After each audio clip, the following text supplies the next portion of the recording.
बंदी छोड़ सतगुरु रामपाल जी परमेश्वर जी की जय हो। परमपिता परमात्मा सारी सृष्टि के रचनहार, कुल मालिक, असंख्य ब्रह्मांडों के स्वामी, जगत गुरु, तीनों लोकों में प्रवेश करके सबका धारण पोषण करने वाले राजाधिराज, आत्माधार, नाथों के नाथ, देवों के देव महादेव, सर्वेश्वर महेश्वर, मृत्युंजय, अजरो अमर, आदि अनादि सनातनी प्रभु, जगत पिता जगदीश्वर, श्री श्री 1008 की उपाधि के वास्तविक अधिकारी, अकाल मूर्त शब्द स्वरूपी राम वासुदेव, सर्वगतम ब्रह्म, परम पूज्य, प्रथम पूज्य, परम संत, परम पुरुष, परम धनी, परम दयालु, सत्य कबीर, हक्का कबीर, अल्लाहु कबीर, अल्लाहु अकबर, बाखबर, अल्लाह ताला, जगत के तारणहार, जगत के मुक्तिदाता, जगत के जगन्नाथ, हारे के सहारे, हिंदुओं के राम, मुसलमानों के अल्लाह, सिखों के वाहिगुरु, ईसाइयों के मसीह, दया के सागर दयानिधि, करुणा के सागर करुणानिधि, स्वयंभू परिभू, संकट मोचन, कष्ट हरण, मंगल करण, दुख भंजन, अविगत कबीर, निर्विकार निर्विषम परमात्मा, अलय अलेख सतगुरु, आदि अनादि सतगुरु, असली मर्यादा पुरुषोत्तम, असली राम, असली कृष्ण, असली घनश्याम, असली मुरारी, राजाओं के राजा, महाराजाओं के महाराजा, शहंशाहों के शहंशाह, सम्राटों के सम्राट, भगवानों के भगवान, अल्लाहों के अल्लाह, प्रभुओं के प्रभु, मसीहाओं के मसीह, सच्चे वाहिगुरु, बाबाओं के बाबा, पीरों के पीर, सेठों के सेठ, जगत सेठ, सावलसा सेठ, सर्वगुण संपन्न, अनंत कोटि कलाओं के स्वामी, अनंत कोटि ब्रह्मांडों के नायक, योगियों में महायोगी, ध्यानियों में महाध्यानी, सिद्धों में परम सिद्ध, ज्ञानियों में तत्व ज्ञानी, ब्रह्म ज्ञानी, महाज्ञानी, परम ज्ञानी, सर्वश्रेष्ठ ज्ञानी, विज्ञानी, युवा कबीर, समर्थ कबीर, असंवाद, अमित ओझा, सच्चे रहनुमा, करीम अल्लाह, सुभान अल्लाह, दुनिया के अंतिम पैगंबर, 8 सितंबर 1951 से गांव धनाना, जिला सोनीपत, हरियाणा, भारतवर्ष की पवित्र भूमि पे प्रकट रियल कल्कि भगवान श्री नारायण साकार हरि, श्री बाबा साहेब संत श्रोमणी सतगुरु रामपाल जी परमेश्वर जी के चरण कमल में साध संगति से जुड़े हुए आप और हम सभी सत्सेवक भाई बहनों का अनंत कोटि दंडोत प्रणाम। सत्साई भाई और बहनों, जैसा कि आप सब जानते हैं, वर्तमान में सन 2014 बरवाला कांड के बाद से संत रामपाल जी परमेश्वर जी के सभी अनुयायियों की, उनके फॉलोवर की ये गहन परीक्षा का समय है। और इस परीक्षा के समय में ज्ञान और अज्ञान को लेकर संत जी की संगत में दो भाग हो चुके हैं, दो पार्ट बन चुके हैं। एक पार्ट जिसे सतलोक आश्रमों के नाम से जाना जाता है, दूसरा पार्ट जिसे साध संगतियों के नाम से जाना जाता है। एक पार्ट पूरी तरह से काल की गोद में बैठकर और अज्ञानता पूर्ण कार्य करता जा रहा है, भगत भाई बहनों की मर्यादा तोड़वाता जा रहा है, और दूसरा पार्ट साध संगतियां निरंतर ज्ञान को आधार बनाकर भक्ति मार्ग पर दृढ़ होते जा रहे हैं। भाई और बहनों, सतगुरु की ये आप और हमारे ऊपर, साध संगत वाले भाई बहनों के ऊपर एक बहुत बड़ी रजा है, बहुत बड़ी दया है कि परमेश्वर ने इस परीक्षा के समय में हमें सद्बुद्धि दी, परमात्मा ने हमें संभाला, क्योंकि ये हमारे पिछले जन्म जन्मांतरों के जबरदस्त भक्ति संस्कार हैं, हमारे युगों युगों के पुण्य जमा हैं, जिसके प्रतिफल में परमेश्वर ने हमें इस परीक्षा के समय में सद्बुद्धि दी। अन्यथा गुरुदेव भगवान तो समदृष्टि है, वो किसी के साथ भेदभाव नहीं करते हैं। फिर सतलोक आश्रमों से जुड़े हुए लाखों करोड़ों को सद्बुद्धि क्यों नहीं मिल रही? क्योंकि उनके पिछले भक्ति संस्कार कमजोर हैं। भाई और बहनों, जैसा कि आप सब जानते हैं कि हर साल नवंबर के महीने में सतलोक आश्रम मैनेजमेंट हरियाणा के द्वारा, अर्थात पूज्य गुरुदेव जी के कलयुगी काल प्रेरित परिवार के द्वारा, इन सभी सतलोक आश्रमों में दिव्य धर्म यज्ञ दिवस मनाया जाता है। दिव्य धर्म यज्ञ दिवस, जबकि संत रामपाल जी की 90% संगत को ये ज्ञान नहीं है कि वास्तव में दिव्य धर्म यज्ञ दिवस क्या है। क्या है दिव्य धर्म यज्ञ दिवस? सतलोक आश्रम वाले तो 650 साल पहले की एक घटना, जिस घटना के माध्यम से उस समय कबीर परमात्मा जी को बदनाम करने के लिए राजा सिकंदर लोदी के गुरु शेख तकी ने झूठी चिट्ठियां कबीर जी के नाम से डाल दी थी कि भाई कबीर काशी में भंडारा करेगा, साथ में एक एक सोने की मोहर देगा, एक एक दोहर देगा, और जैसा भी आपको सामान चाहिए खाने पीने का वो भी देगा।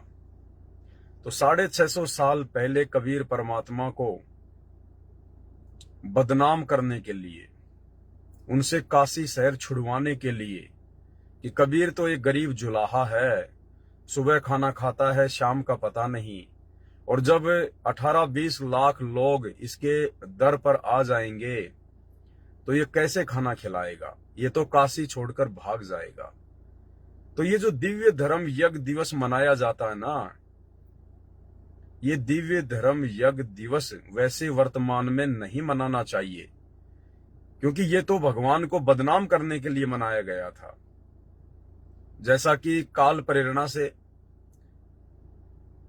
18 नवंबर 2014 को जो बरवाला कांड हुआ, वो बरवाला कांड काल की तरफ से प्रशासन को निमित्त बना के या अन्य भक्तों को जो काल प्रेरित हो चुके थे उनको निमित्त बना के इस काल ने सतगुरु रामपाल जी को बदनाम करने के लिए करवाया था।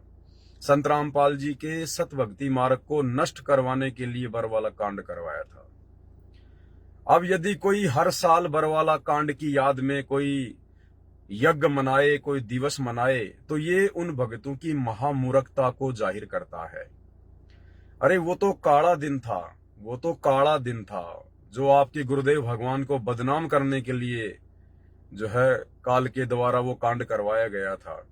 अरे उस काले दिन को क्या याद करना, उस काले दिन को क्या याद करना, वो तो काल प्रेरणा से था, मनवश भक्तों के द्वारा करवाया गया वो कांड था, गुरु को बदनाम करवाने के लिए करवाया गया वो कांड था। इसलिए उस कांड को यदि हर साल कोई मनाए एक यज्ञ के रूप में, एक बहुत बड़े धार्मिक अनुष्ठान के रूप में, तो ये मनाने वालों की सबसे बड़ी आध्यात्मिक अज्ञानता को दर्शाएगा। ठीक इसी प्रकार वर्तमान में सतगुरु रामपाल जी परमेश्वर जी के कलयुगी परिवार के द्वारा, जिनको तत्व ज्ञान की छींट भी नहीं है, और इन लोगों के द्वारा जो नवंबर के महीने में दिव्य धर्म यज्ञ दिवस मनाया जाता है कि 650 साल पहले परमात्मा ने भंडारा किया था, 18 लाख लोगों को भंडारा करवाया था। बस तुम्हें इतना ही याद है? अरे 18 लाख लोग क्या है वो परमात्मा के लिए?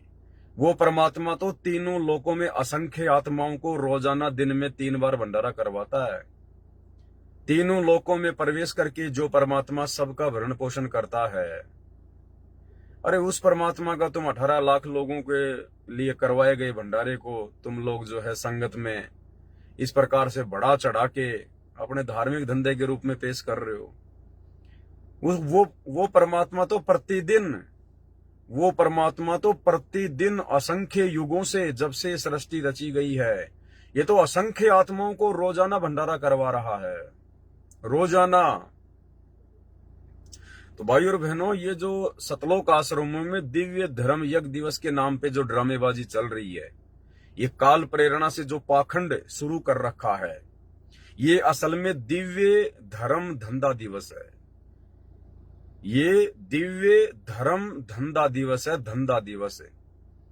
संत रामपाल जी की नादान संगत को इन धार्मिक अनुष्ठानों के नाम पर मूर्ख बनाकर और ये धार्मिक धंधा किया जा रहा है।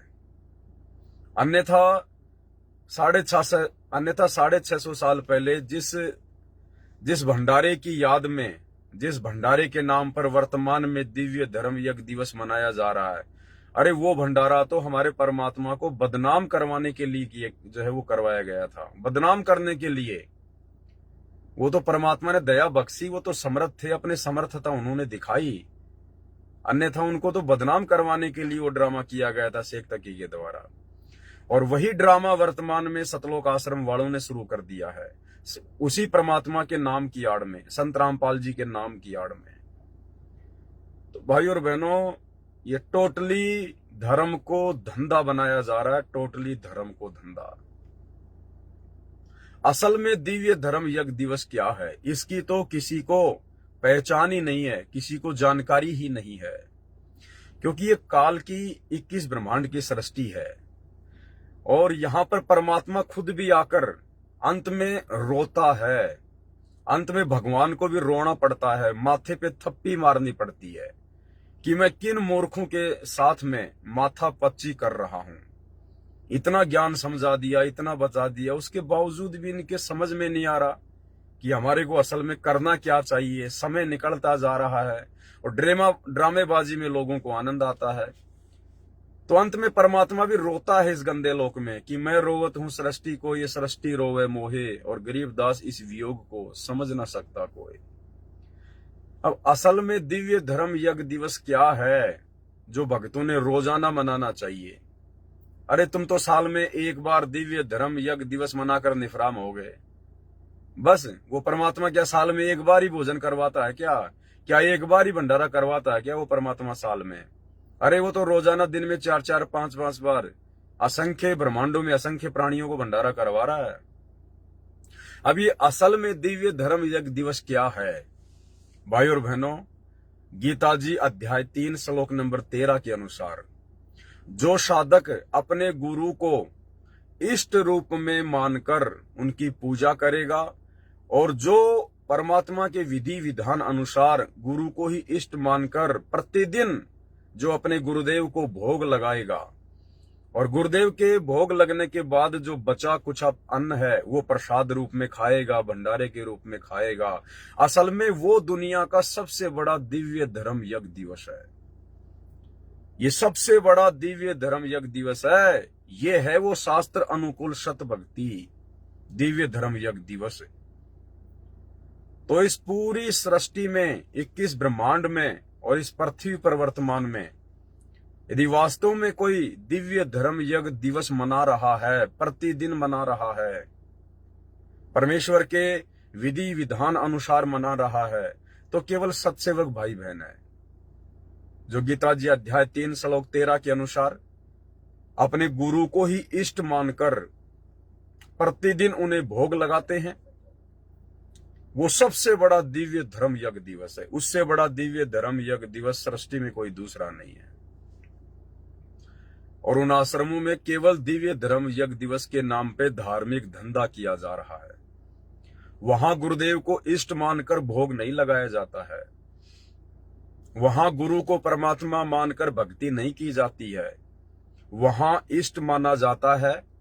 कबीर जी 650 साल पहले जिस रूप में आए थे उस रूप से मिलती जुलती एक हाथ से बनाई हुई नकली काल्पनिक मुर्दा फोटो, उस कागज के टुकड़े को भगवान मानकर कि भाई ये कबीर जी की फोटो है, उस नकली कबीर को भगवान मानकर सिर्फ काल प्रेरणा से ड्रामेबाजी की जा रही है।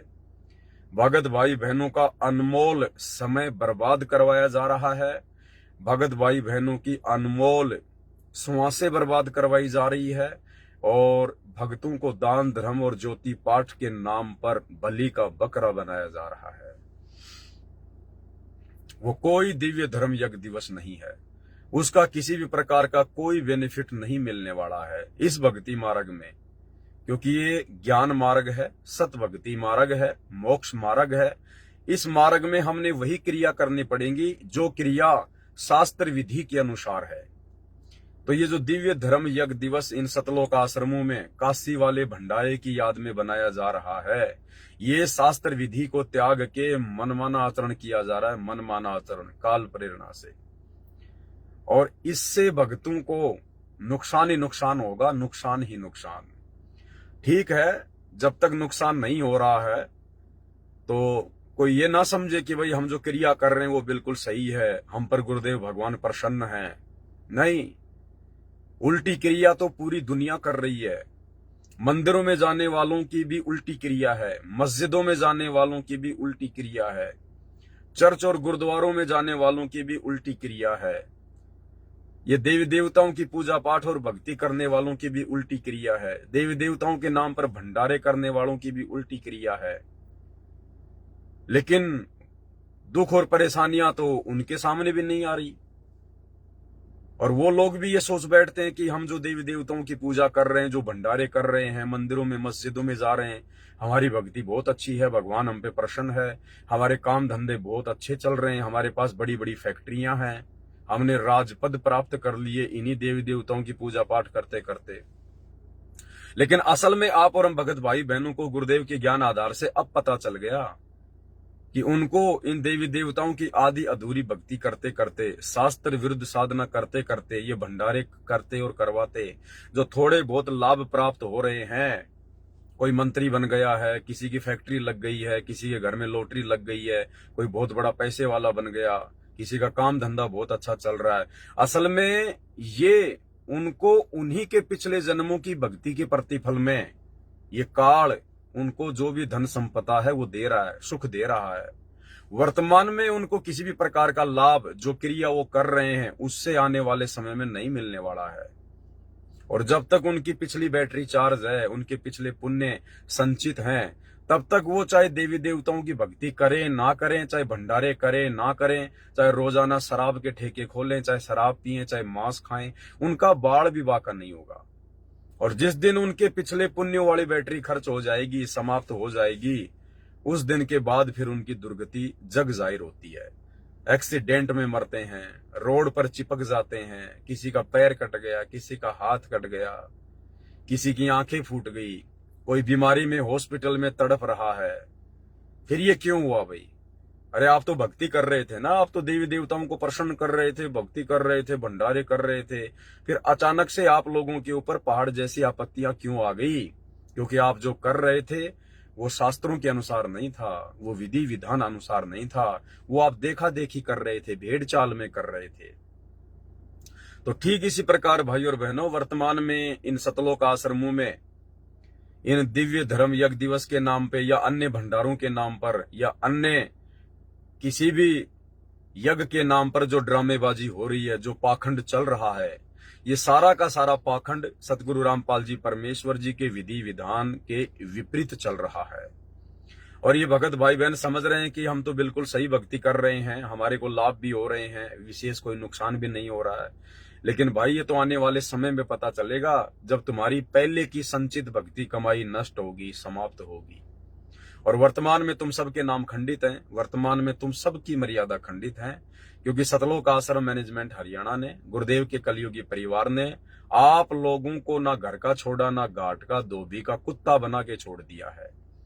इस बात का आभास हम सत्सेवकों को है, क्योंकि हम परमेश्वर के भक्ति विधि विधान अनुसार भक्ति करते हैं, हम परमेश्वर के सत्संग ध्यान से सुनते हैं, इसलिए हमें पता है कि भक्ति मार्ग में कौन से कर्म करने योग्य हैं और कौन से कर्म ना करने योग्य हैं।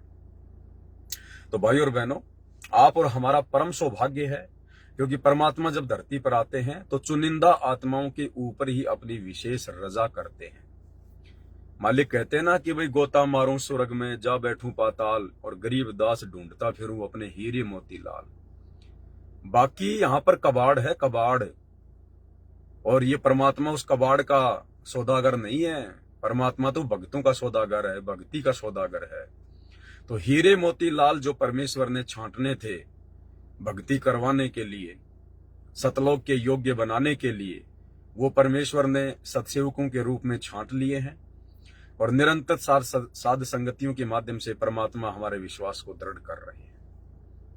और परमेश्वर ने हमारी बुद्धि ओपन की है, हमारा ज्ञान योग खोल दिया है। हम लोग आज इन सब घटनाओं के ऊपर विचार विमर्श कर सकते हैं कि क्या सही है और क्या गलत है। अन्यथा लाखों की संगत को अभी कुछ नहीं पता कि वो क्या कर रहे हैं, भेड़ चाल में चल रहे हैं। तो सबसे बड़ा दिव्य धर्म यज्ञ दिवस वर्तमान में सतगुरु रामपाल जी की संगत में साध संगतियों से जुड़े हुए सत्सेवक भाई बहन मना रहे हैं, और रोजाना मना रहे हैं, और दिन में 2-2 बार, 3-3 बार, 4-4 बार मना रहे हैं। सुबह 7-8 बजे परमेश्वर को भोग लगता है नाश्ते का, सुबह सुबह उठते ही हम लोग दिव्य धर्म यज्ञ दिवस मनाते हैं। फिर 11-12 बजे के आसपास, या जैसा भी जिसकी व्यवस्था है, 10 बजे या 9 बजे गुरुदेव भगवान को इष्ट रूप में मानकर उनको भंडारे का भोग लगाया जाता है भोग की आरती के साथ में। तो दोपहर में भी हम लोग दिव्य धर्म यज्ञ दिवस मनाते हैं।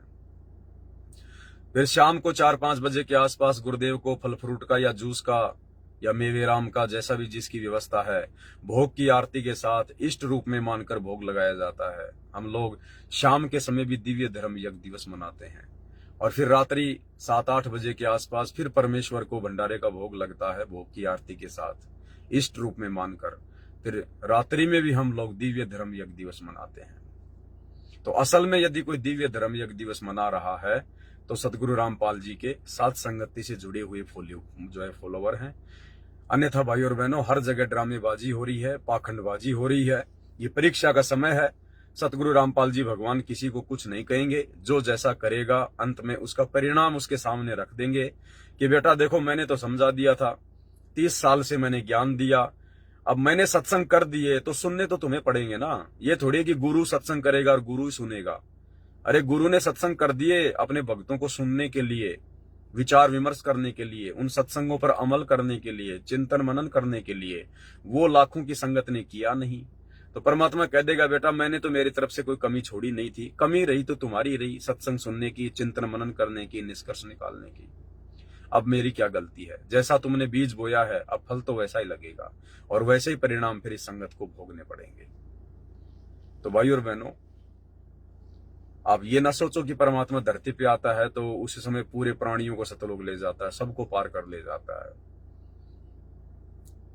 परमेश्वर की अमर वाणियां जो आज हमें दी गई हैं तीनों समय की आरतियों में, ये चुनिंदा वाणियां हैं।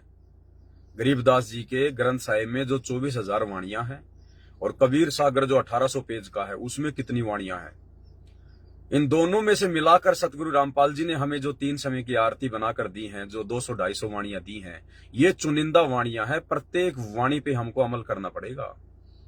और क्या बताया गुरुदेव ने कि यह संसार विघन की घाटी, कोई निकलेगा बिरला सूर। हम भोग लगाते हैं ना परमात्मा को, हमारे गुरु चरणों की धूर, तो उसमें क्या कहते हैं परमात्मा, यह संसार विघन की घाटी, कोई निकलेगा बिरला सूर। कोई बिरला ही होगा, कोई सूरमा संत होगा जो सतगुरु से उपदेश लेकर और इस काल की सूक्ष्म चाल से बच पाएगा, आजीवन मर्यादा में रहकर गुरु को इष्ट मानकर जो भक्ति सफल कर पाएगा। ये संसार विघन की घाटी, विघन की घाटी यानी बहुत बड़ा लफड़ा है। यहाँ पर काल का बहुत बड़ा बखेड़ा है। यहाँ पर हर साधक पूरे गुरु से उपदेश लेकर भी सफल नहीं हो पाता है। ये संसार विघन की घाटी, कोई निकलेगा बिरला सूर, यानी इस काल के लोक से तो पूर्ण गुरु से उपदेश लेने के बाद में कोई बिरले ही होंगे जो यहां से अपना आत्म कल्याण करवाएंगे बच बचा के। और परमेश्वर ने क्या कहा, दास गरीब कहे नरलोई और सतगुरु चीने बिरला कोई। गरीबदास जी कह रहे हैं कि सतगुरु को तो कोई बिरला ही जान पाएगा, कोई बिरला ही पहचान पाएगा सतगुरु से उपदेश लेने के बाद। दास गरीब कहे नरलोई और सतगुरु चीने, चीने यानी जानना पहचानना, बिरला कोई, कोई बिरले होंगे। तो वो बिरले आज ये साध संगति से जुड़े हुए भाई बहन हैं जो धीरे धीरे अपने परमात्मा को ज्ञान आधार से पहचानते जा रहे हैं। परमेश्वर कहते हैं, खोकापुर में काग मिले दिन दोई रे, अरबों में कोई हंस हमारा होई रे।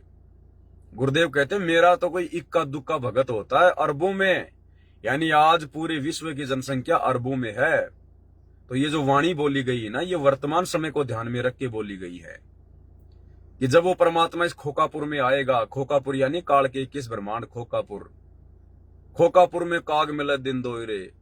तो परमात्मा कहते हैं यहां पर भगत तो मेरे बहुत ज्यादा हो जाएंगे, फॉलोवर तो मेरे करोड़ों में अरबों में हो जाएंगे, लेकिन उनमें से मेरे भगत कितने होंगे जो सतलोक जाने के लिए तैयार रहेंगे।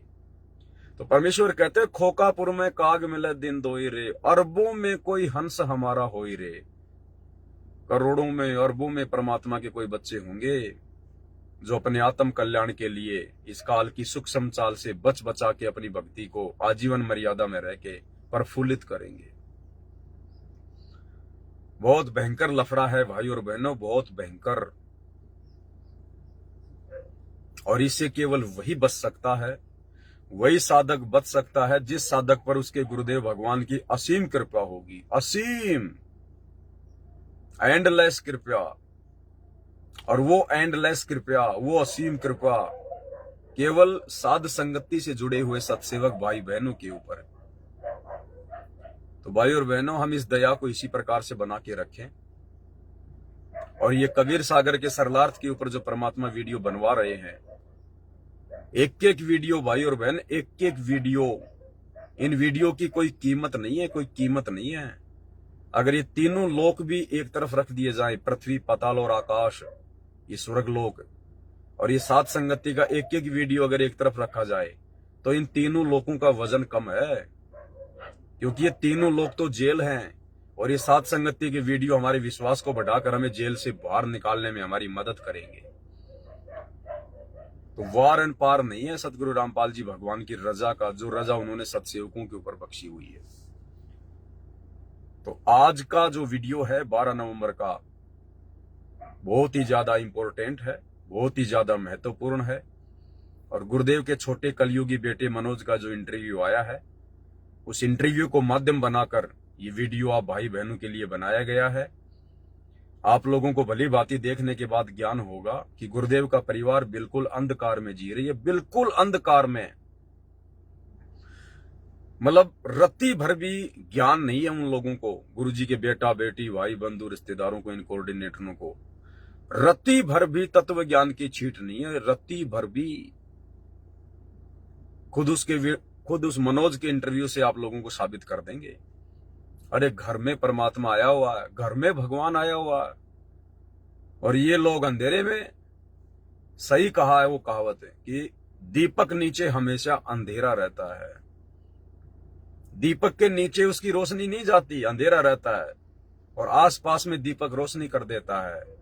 तो सतगुरु रामपाल जी के आसपास रहने वाले उनके बेटा बेटी भाई बंधु रिश्तेदार, बड़े बड़े परम भगत जो आश्रम में साथ में रहते थे, वो अंधेरे में जी रहे हैं। पहले भी अंधेरे में जी रहे थे, वर्तमान में भी अंधेरे में जी रहे हैं। और दूर दूर के भगत भाई बहन परमेश्वर के ज्ञान को समझकर, ज्ञान को आधार बनाकर अपना जीवन सफल कर रहे हैं।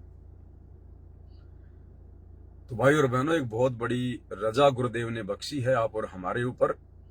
क्योंकि 35 साल हो गए इस मनोज ने कभी अपना इंटरव्यू नहीं दिया, लेकिन जैसे कबीर सागर के सरलार्थ के ऊपर वीडियो बनने शुरू हुए, और आपने देख लिया होगा भाई और बहनों, जो प्रकरण कबीर सागर के सरलार्थ में चल रहा है, उस प्रकरण के अनुसार उस मनोज के वीडियो की अति आवश्यकता थी, अति आवश्यकता। तो ये सतगुरु रामपाल जी परमेश्वर जी ने उस मनोज में प्रेरणा करके और जबरदस्ती वीडियो बनवाया, जबरदस्ती। अन्यथा काल ये वीडियो नहीं बनने देता। ये आप और हमारे लिए परमात्मा ने रजा बख्शी है। ये सोने पे सुहागा कर दिया परमात्मा ने, सोने पे सुहागा। तो भाई और बहनों, ये सात संगति की वीडियो ये वर्तमान में आप और हमारे लिए देखना अति आवश्यक है, अति आवश्यक। ये परमात्मा की विशेष रजा से बन रहे हैं, और जिन पर परमात्मा की विशेष रजा होगी वही आत्मा इन वीडियो को देखेगी पूरा ध्यान से। क्योंकि ये अंदर से हमारी आत्मा को इतना चार्ज कर देंगे, ज्ञान आधार से हमें इतना परिपक्व कर देंगे। ब्रह्मा विष्णु महेश तो छोड़ो, अगर काल और दुर्गा दोनों मिलकर भी संत रामपाल जी के उस भगत को तोड़ने का प्रयास करें, भ्रमित करने का प्रयास करें, तो उन दोनों शक्तियों को मुंह की खाके जानी पड़ेगी। तो ये विशेष रजा गुरुदेव की। दूसरी बात दास आपको बताना चाहेगा, क्योंकि संगत को अपडेट करना बहुत अच्छी बात है। बीच बीच में बंगाल से हमारे सुरजीत दास भगत जी हैं, जो लाइव आते हैं, जानकारियां देते हैं, बहुत अच्छी बात है, दया परमात्मा की। सभी भाई बहनों को लाइव आना चाहिए, जितना भी समय मिले, आधी घंटे का, 10 मिनट का, जैसा भी है। और टॉपिक के ऊपर बात होनी चाहिए, फालतू की बातों को हमें नजरअंदाज करना चाहिए। तो मैंने अभी उनका एक पोस्टर देखा था, फेसबुक पे उन्होंने वायरल कर रखा है।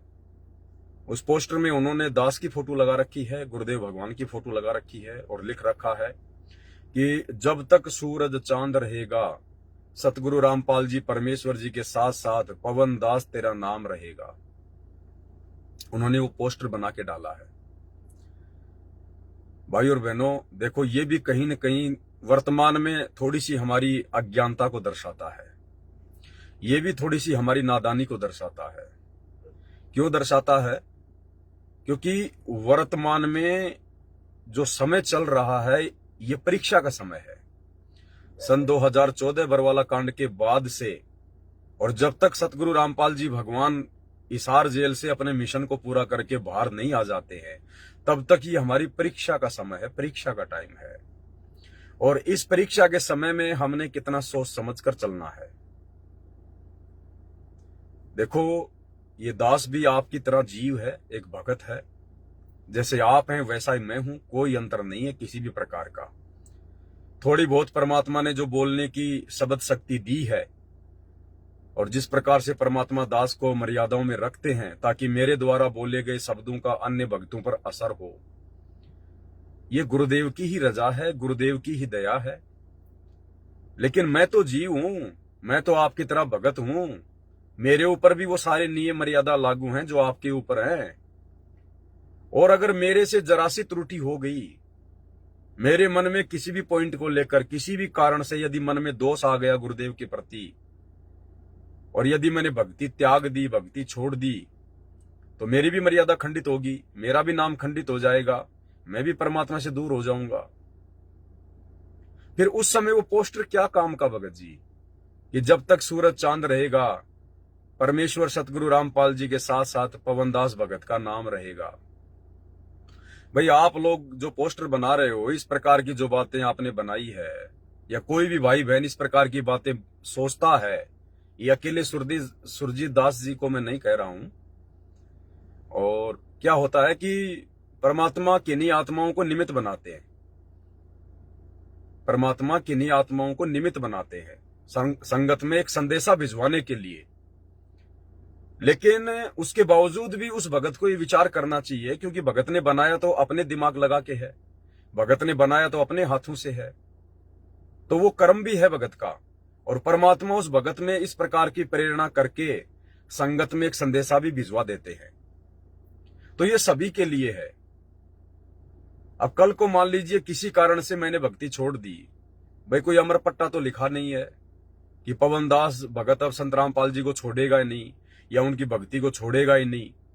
ये तो आप लोग वर्तमान में मेरे विचारों को देखकर, मेरे वीडियो देखकर, वर्तमान में गुरुदेव भगवान के प्रति जो मेरी सोच है, जो मेरे विचार हैं, ये वर्तमान में आप मेरे उन विचारों को देखकर आइडिया लगा रहे हो कि भाई पवन भगत जैसा भगत नहीं है, एक नंबर का भगत है, परमात्मा का सबसे अच्छा भगत है, परम भगत है, भगत शिरोमणि है, पता नहीं क्या क्या आप लोग बोलते हो। तो आप लोग तो वर्तमान में जो मैं क्रिया कर रहा हूं, जो मेरे विचार हैं गुरुदेव के प्रति, आप उनको देखकर आइडिया लगा रहे हो। और 2 दिन बाद में यदि मेरे विचार बदल गए तो, क्योंकि मेरे अंदर भी तो काल का सॉफ्टवेयर है, मन रूप में तो काल सबके अंदर बैठा है, नियम मर्यादा भगवान की सबके ऊपर समान रूप से लागू है। कल को अगर मेरे से मर्यादा टूट गई, मेरे मन में कोई दोष आ गया और मैं भगवान से दूर हो गया, तो मैं भी आपकी तरह फिर हो गया 2 कोड़ी का आदमी, सारा का सारा काम हो गया, मेरा बिगड़ गया।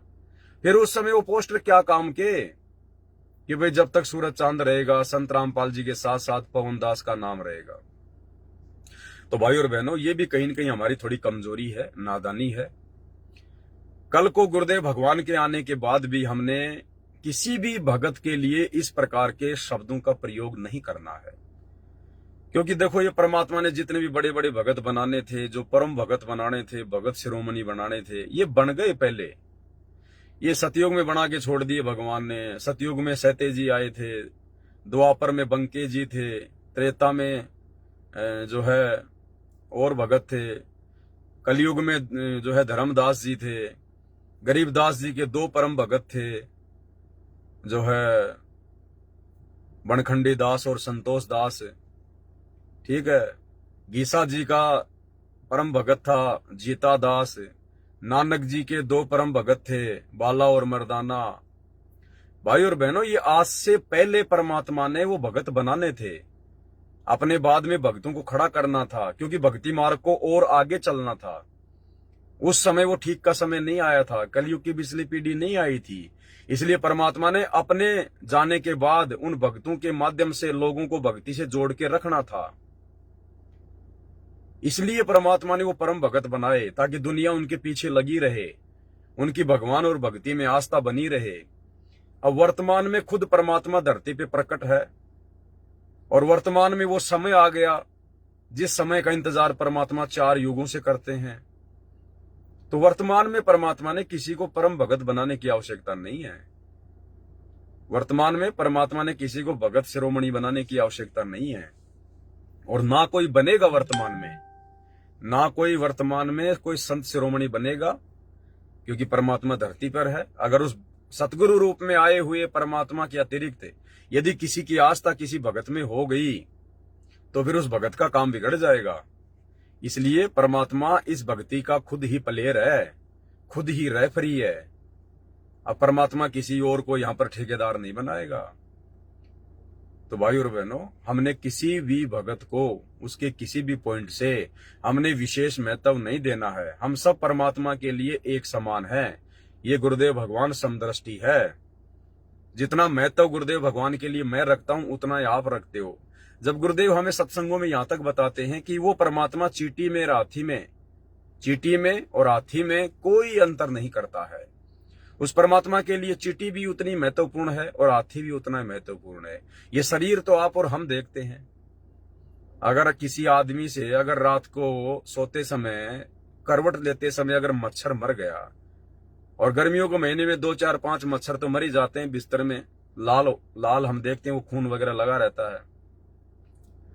और उस व्यक्ति से, उस भगत से यदि कोई बिल्ली मर जाए उसकी मोटरसाइकिल से एक्सीडेंट होके, या कोई कुत्ता मर जाए, तो उसके बाद उसको बड़ा पछतावा होता है, वो मेरे मोटरसाइकिल से तो बिल्ली मर गई, कुत्ता मर गया, और रात को तूने 5 मच्छर मार दी। वो तो भगवान की नजर में तो चाहे वो कुत्ता मरा हो चाहे वो मच्छर मरे हो बराबर है। लेकिन हम लोग अपनी दृष्टि में आकलन लगा लेते हैं कि मच्छर मर गया तो कोई बात नहीं, और बिल्ली मर गई तो बड़ा दुख मान लेते हैं। तो ये आप और हम जीवों की दृष्टि है, लेकिन परमात्मा की दृष्टि में ऐसा नहीं है। सूक्ष्म से सूक्ष्म जीव और बड़े से बड़ा हाथी जैसा जीव उस परमात्मा की नजर में एक समान है, क्योंकि परमात्मा उनके अंदर वास करने वाले अपने अंश को देखते हैं, अपनी आत्मा को देखते हैं। परमात्मा उस शरीर को नहीं देखते। वो शरीर तो मिट्टी है, वो तो हाड़ मांस का लोथड़ा है। कल को हाथी भी मरेगा, उसका भी जो है मिट्टी बनेगी, और वो मच्छर मरेगा, उसका शरीर भी मिट्टी बनेगा। तो परमात्मा तो उस अविनाशी अपने अंश को देखते हैं, अपनी आत्मा को। तो इसी प्रकार भाई और बहनों, ये मान बढ़ाई का मार्ग नहीं है। परमात्मा ने हर प्रकार से ज्ञान देकर, हर प्रकार से समाधान देकर इस 2 कोड़ी के तुच्छ जीव पवनदास को आशीर्वाद देकर खड़ा किया है। और मैं पवनदास ऐसी गलतियां बिल्कुल भी नहीं करने वाला हूं, जैसी गलतियां गुरुदेव का कलयुगी परिवार कर रहा है, जैसी गलतियां ये कोऑर्डिनेटर कर रहे हैं मान बढ़ाई और अहंकार में आकर, और जैसी गलती वो संजय दिल्ली वाला कर रहा है अपने आप को गुरु समझकर, अपने आप को तत्वदर्शी संत समझकर। तो भाई ये पवनदास ये गलती करने वाला नहीं है। पवनदास को परमात्मा ने पहले अच्छे से ज्ञान में रंग कर मेरी औकात दिखाई है कि बेटा पहले ये देख ले तेरी औकात क्या है। अब आगे तू जो भी कुछ करेगा वो सब कुछ मेरे आदेश से करेगा, मेरी प्रेरणा से करेगा। तू करने कराने वाला कुछ नहीं है, 2 कोड़ी का जीव है। तेरे को तेरी औकात मैंने पहले अच्छे से दिखा रखी है।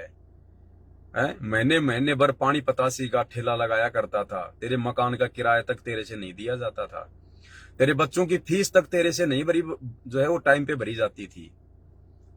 तू काहे का तू ये मार्ग आगे बढ़ाएगा, तू काहे का भक्तों को आगे बढ़ाएगा। तो ये सारा सब कुछ गुरुदेव भगवान ने अपने आशीर्वाद से दया बख्श रखी है। इसलिए इस दास को किसी प्रकार का कोई अहंकार, कोई घमंड, कोई मान बढ़ाई या किसी भी प्रकार की कोई पब्लिसिटी की भूख नहीं होती है, क्योंकि पता है भाई और बहनों, अगर जरा सी मान बढ़ाई आ गई, अगर जरा सा अहंकार आ गया, जरा सी मान बढ़ाई आ गई, किसी भगत के द्वारा मेरी बढ़ाई करने पर अगर मेरे अंदर अगर वो गुब्बारे की तरह हवा भर गई, तो मैं तो फिर जीव का जीव हूं, 21 ब्रह्मांड में रह जाऊंगा। अगर सतलोक नहीं गया तो फिर क्या फायदा ये इतना संघर्ष करने का, ये हजारों वीडियो बनाने का, दिन रात लाइव आके आप लोगों को समझाने का, आंखें खराब करने का, गला खराब करने का। अगर सतलोक ही नहीं जा पाया तो, अगर उसी मान बढ़ाई में अगर वापस उलझ गए, तो जिस मान बढ़ाई के कीचड़ से परमात्मा निकाल कर लाए, तो हमारा टारगेट तो सतलोक जाने का होना चाहिए। सेवा चाहे परमात्मा हमसे कुछ भी ले ले, कितनी भी ले ले, कैसी भी ले ले, वो मालिक की अपनी मौज है, मालिक की अपनी मौज है, वो किसको क्या सेवा देगा, किससे क्या अपना काम करवाएगा, किसको निमित्त बनाएगा, वो पार्ट अलग है। उस पार्ट को अपनी भक्ति से शामिल ना करो।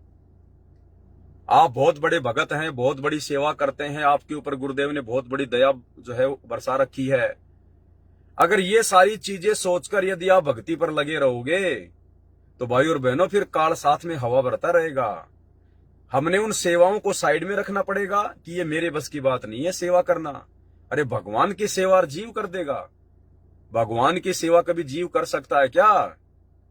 जीव को कल को पैरालाइसिस हो जाए, लकवा मार जाए, मुंह खुला का खुला रह जाएगा, पूरे शरीर में लकवा मार जाएगा, अधरंग मार जाएगा, पैरालाइसिस हो जाएगा पूरा शरीर।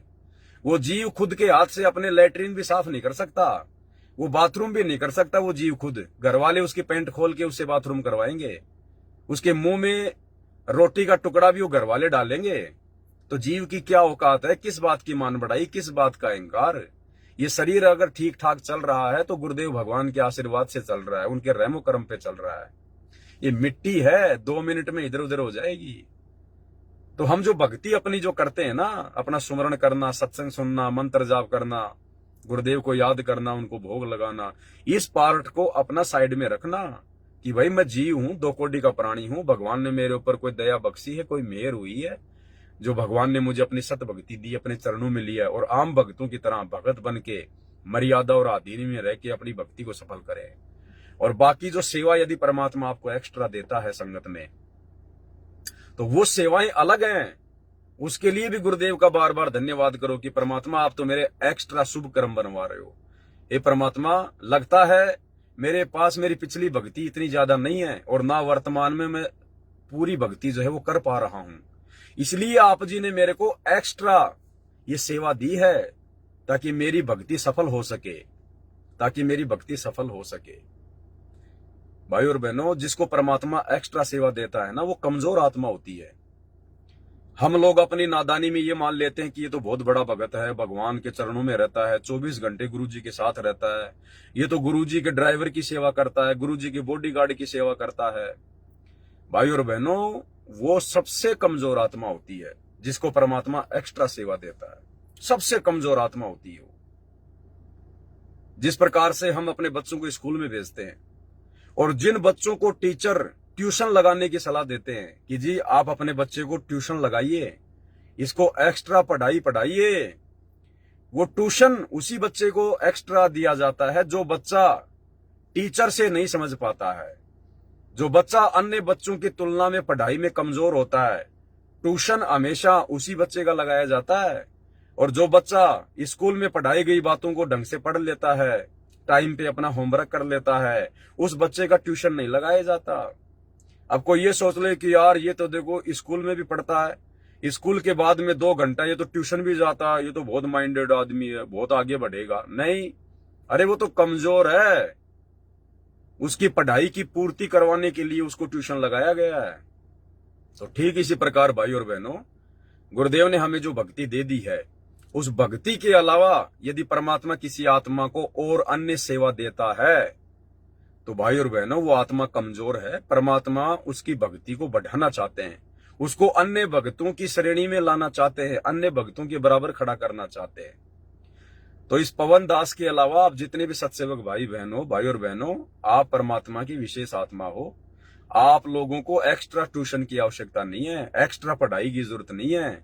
ये तो इस पवन दास को, इस कुत्ते को एक्स्ट्रा पढ़ाई की आवश्यकता है, जो परमेश्वर ने ट्यूशन दे रखा है, एक्स्ट्रा सेवा दे रखी है। इसलिए किसी भी भगत भाई को उनकी सेवाओं को देखकर या उसके विशेष कोई गुण होते हैं तो भाई उनको देखकर हमने विशेष महत्व नहीं देना है, हमने समान रूप से बर्ताव करना है।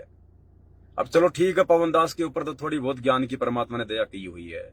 अगर इस प्रकार की बातें हम किसी अन्य दूसरे भगत भाई बहन के लिए अगर लिख दें जिसको ज्ञान पूरा है नहीं और छोटी मोटी कोई अच्छी खासी सेवा वो कर रहा है, और उसके लिए अगर हम लिख दें कि भाई जब तक सूरज चांद रहेगा सतगुरु रामपाल जी परमेश्वर के साथ फला फला भगत का नाम रहेगा, तो वो भगत तो फूल जाएगा, वो तो मान बढ़ाई में आ जाएगा, और मान बढ़ाई में आके जैसी भक्ति कर रहा है वो तो उसको भी समय पे नहीं करेगा कि यार जब भगत ये लोग ये कह रहे हैं कि यार मैं इतना बड़ा भगत हूं, तो वो तो फूल जाएगा मान बढ़ाई में आके, तो फिर आप भी दोषी बनोगे और वो भी दोषी बन गया।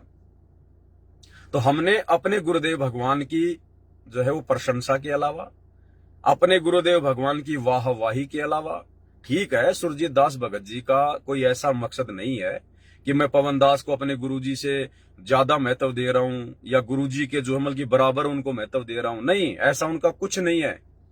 वो तो वर्तमान में जो सेवाएं परमात्मा ने दास को बख्शी हैं, उन सेवाओं के आधार से कि भाई देखो परमात्मा ने इस पवन दास को निमित्त बना के आप और हम भगत भाई बहनों के लिए, सारे भाई बहनों के लिए देखो कितनी अच्छी जो है मतलब जो है दया बख्शी है। परमात्मा इससे वीडियो बनवा रहे हैं, इसकी वीडियो देख के हमारा विश्वास जो है दृढ़ होता जा रहा है, परमात्मा की कोई रजा है। वो ये सब बातें बोल के वो ये पोस्टर वोस्टर उन्होंने बनाया है। लेकिन फिर भी हमने अन्य भक्तों के ज्ञान योग को देखते हुए और हमने इस प्रकार की बातें नहीं करनी है भाई और बहनों, क्योंकि अन्य भगत तो क्या, भगत तो अभी भगत है नहीं। अभी जो भगत परमात्मा बनाना चाहते हैं, जिस प्रकार के भगत बनाने के लिए गुरुदेव सतलोक से चलकर आए हैं, अभी वो भगत बने नहीं हैं। ना ना, अभी भक्तों के घर बहुत दूर है। ये तो गंदगी है, गंदगी। आप और हम कितनी गंदगी में सने हुए थे, कितने कुविचारों में, कुकर्मों में सने हुए थे। परमात्मा ने धो मांझ के सत्संग की चोट लगा लगा के साफ किया है, और हमारे को साफ करते करते, हमारी उस कुकर्मों की गंदगी को साफ करते करते परमात्मा के खुद के दामन पे दाग लग गए। करोथा कांड हो गया, बरवाला कांड हो गया, परमात्मा की खुद की बदनामी हो गई। हमारे को समझाते समझाते, हमारा कीचड़ साफ करते करते परमात्मा पे कीचड़ लग गया। तो कहने का मतलब है भाई और बहनों, हम सभी एक ही कैटेगरी के हैं, हमारे में कोई विशेष नहीं है, और ना हमने किसी को विशेष समझना है, ना किसी को विशेष महत्व देना है। हमने केवल अपने गुरुदेव भगवान को महत्व देना है। हमारे गुरुदेव भगवान ही विशेष हैं, वाहवाही के पात्र हैं, और जो भी कुछ हम लिखें अपने परमात्मा की प्रशंसा में लिखेंगे तो हमें कुछ बेनिफिट मिलेगा। अगर हम गुरुदेव भगवान की बड़ाई में, उनकी प्रशंसा में लिखेंगे तो वो सत्य होगा, क्योंकि पूरी सृष्टि में विशेष महिमा के योग्य और विशेष जो है चर्चा के योग्य हमारे गुरुदेव भगवान है, निसंशय, नो डाउट। तो उस परमेश्वर के लिए यदि हम कुछ लिखेंगे, उनकी महिमा में कुछ लिखेंगे, उनकी बड़ाई में कुछ लिखेंगे, तो हमारे पुण्य पुण्य बनेंगे। और भगत के लिए लिखेंगे तो बनेगा कुछ नहीं, बनेगा कुछ नहीं। दूसरे भक्तों के मन में दोष आ जाएगा कि यार इस पावन भगत को बहुत ज्यादा महत्व दिया जा रहा है यार, हैं? फिर लोग क्या कहेंगे, अरे देखो यार उन भक्तों की पवन दास के ऊपर आस्था हो गई, वो सूर्य दास की तो पवन दास के ऊपर आस्था हो गई, तो भगत आपस में फिर राग द्वेष में आ जाएंगे। तो इसलिए हमने इस प्रकार की गलतियां नहीं करनी है भाई और बहनों। देखो ये सारी बातें परमात्मा नहीं बताएंगे, परमात्मा के पास इतना समय नहीं होता है। मालिक तो सृष्टि का जो सबसे जो उत्तम ज्ञान है उसको हमारे तक पहुंचाने के लिए आए हैं। अब उसके बाद ये बातें तो परमात्मा ने आपस में सात संगतियों पे छोड़ी है कि भाई मेरे बच्चे फिर आपस में मिलकर बैठकर मेरे ज्ञान को आधार बनाकर फिर इन बातों पे डिस्कस करेंगे, विचार करेंगे, सावधानियां बरतेंगे। और हम भगत भाई बहनी अगर एक दूसरे को उलझाने में लग गए तो बताओ फिर परमात्मा का मिशन कैसे पूरा होगा। तो भाई और बहनों, हमने इस प्रकार की नादानी को छोड़ना होगा और आगे से हम सावधान रहें। आगे से हम किसी भी प्रकार का इस प्रकार के पोस्टर वास्टर बना के, मतलब चाहे मेरे बारे में हो, चाहे किसी और भगत के बारे में हो, कोई भी हो, चाहे कोई कितनी बड़ी सेवा क्यों ना कर रहा है, वो सेवा करवा भगवान रहा है। उस भगत की औकात नहीं है। वो 2 कोड़ी का जीव, वो मिट्टी का पुतला, कल को एक्सीडेंट में मर गया, वो क्या सेवा कर लेगा, क्या कर सकता हो।